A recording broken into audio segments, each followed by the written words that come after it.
Yashnobod tumani Tuzal mahalladagi navbatli uyga keldik. Bu uyimizda 2 uy, 2 sotuv, 6 ta xona, 3 ta sanuzor. Ko'rayotgan bo'lsangiz, bu yerda mana bemalol 2 ta mashina sig'adi.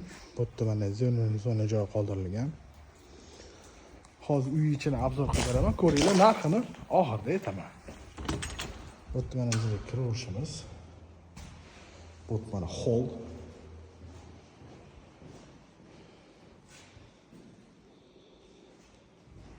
Bu yerda mana oshxona bizada.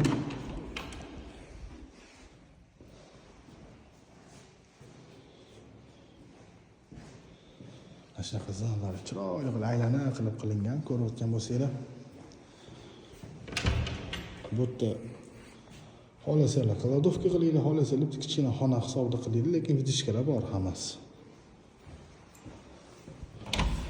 Bizada zal.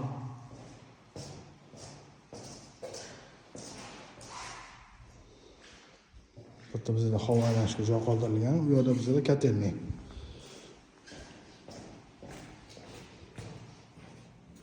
Bu yerda sanuzor. Bu yerda yana bitta bizda xona.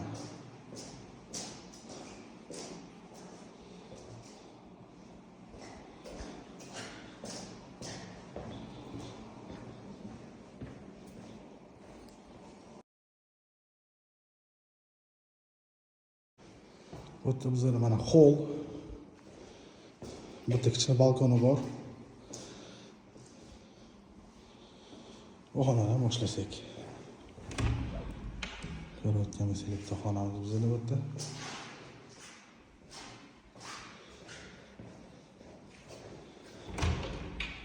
Bu yerda bo'layotgandek pastdan xuddi shunaqa edi.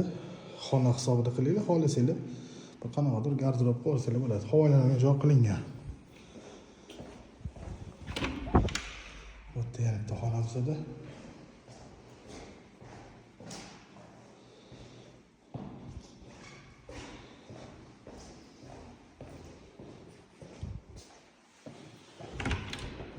Bu yerda sanuzor.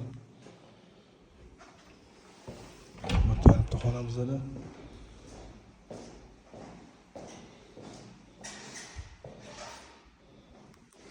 Bizda bu uyimizga 155 ming so'rayapmiz.